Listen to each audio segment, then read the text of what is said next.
Overall, rent should not take up 60% of your income, and milk shouldn't be $7. You know what I mean?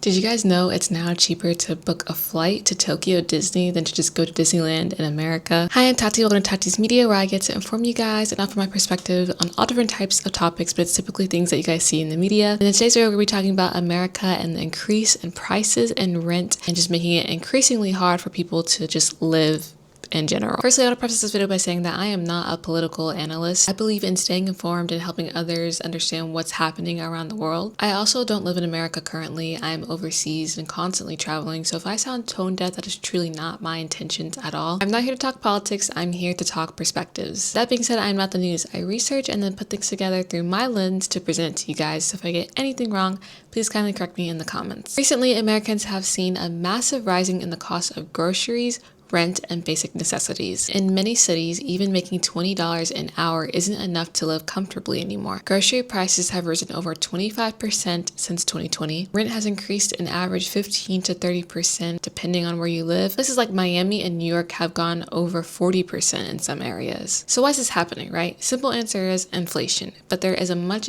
deeper connection to all of this. There's multiple things as to why this is happening. One major reason is corporate price gouging. Even though inflation has slowed down, companies still have yet to drop their prices. In fact, major corporations in the food and housing department have record profits. Companies know that consumers are expecting things to be more expensive, so they use inflation to raise their prices more than they need to. This practice has a specific name called excuseflation, using external economic excuses to raise prices for actually no reason. Now, I said I'm not here to talk politics, but perspectives. However, through this explanation, it also is going to include some politics, unfortunately. So sorry if you're not a politic person, but it's important to understanding what's going on today. We do indeed have to look at our new government as well for these increase in prices, because they're also part of policy decisions. One's being made during the Trump administration that's having an impact to this day. Trump initiated a large-scale trade war with China, placing tariffs on hundreds of billions of dollars worth of imported goods. These tariffs are basically taxes imports, and they were meant to encourage American manufacturing. But in doing so, they raised the prices of many things. Raw materials,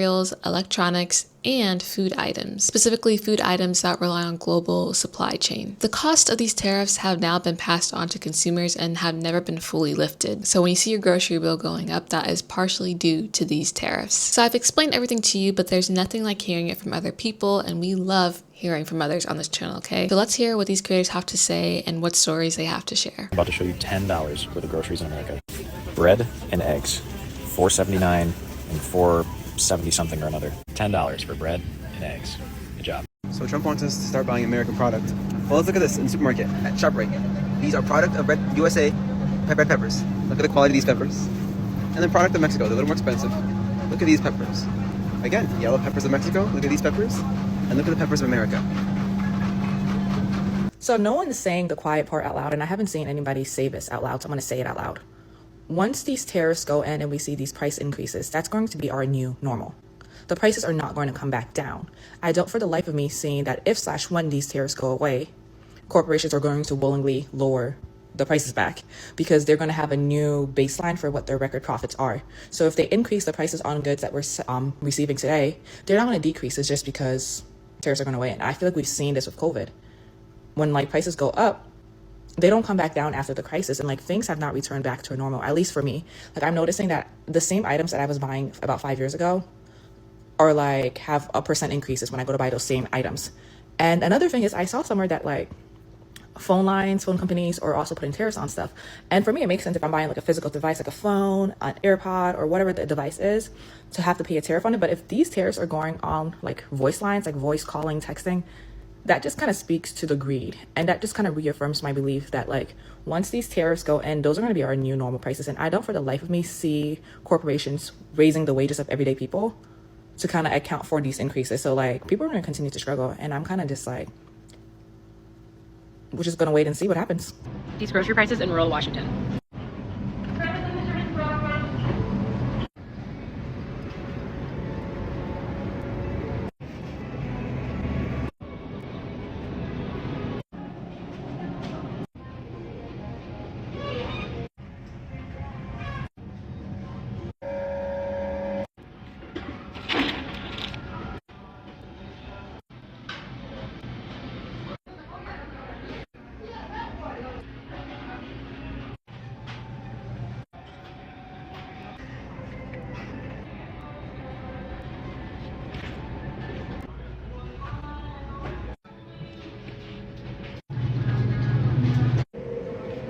how much it costs to give birth in America. $44,318.41. I had my little guy 3 weeks ago, so they definitely wasted no time sending me that bill. I had a vaginal birth with epidural, no complications, and I was in the hospital for about 2 days. So I'm gonna break everything down for you guys and show you guys how much everything costs and how much my insurance did cover. A private 1-bed room and board was $10,100. Pharmacy was $89.40. Laboratory was $859. My epidural was $1,845. Labor room and delivery was $10,275. Specialty services was $585, and then other services was $1,347. And that's just one bill. We have multiple bills to go through, guys. But my insurance did cover $20,353.62. And then I also still have to pay my doctor who delivered my baby. So that was $4,395.85, and that's with insurance already. I'm not sure exactly how much it would have been without insurance. And I did get another like epidural bill, and this is just for the doctor, not the epidural itself. And that is $2,060.86. And then lastly, baby boy also gets a bill too, and his bill is $12,761.30. And this is without insurance. We're still waiting for him to process on our insurance. So for now, this is the cost without it. And if you're curious on how much we pay for insurance for our family of 5 now, it's $2,500 a month. We originally were paying $2,138.48 for just the 4 of us. But then that is how much it costs to give birth in America. Crazy. So we've heard all the information, we've heard from different creators. We're not going to get into mind over media.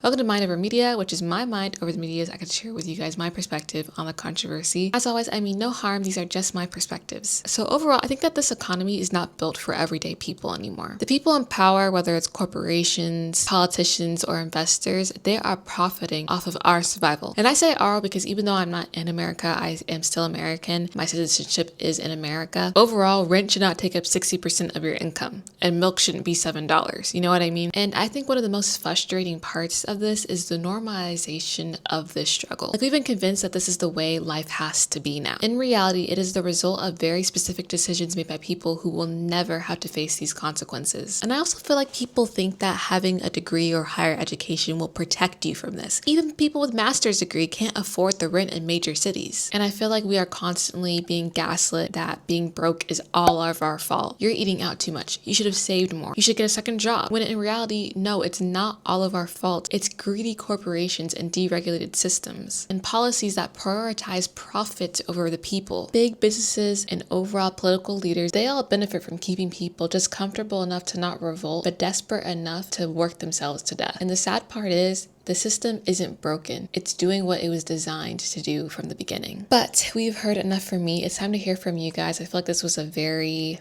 sensitive topic. What's one cost in your daily life that has completely just lifted, skyrocketed as far as prices? So that could be gas, that could be groceries, anything. Do you think that the government should intervene more in regards to regulating corporate pricing? And how are you personally navigating these economic challenges? I'd really love to hear your guys' thoughts. I always am willing to hear your guys' thoughts. I love reading your guys' comments. And yeah, okay, love you. Bye. Mwah.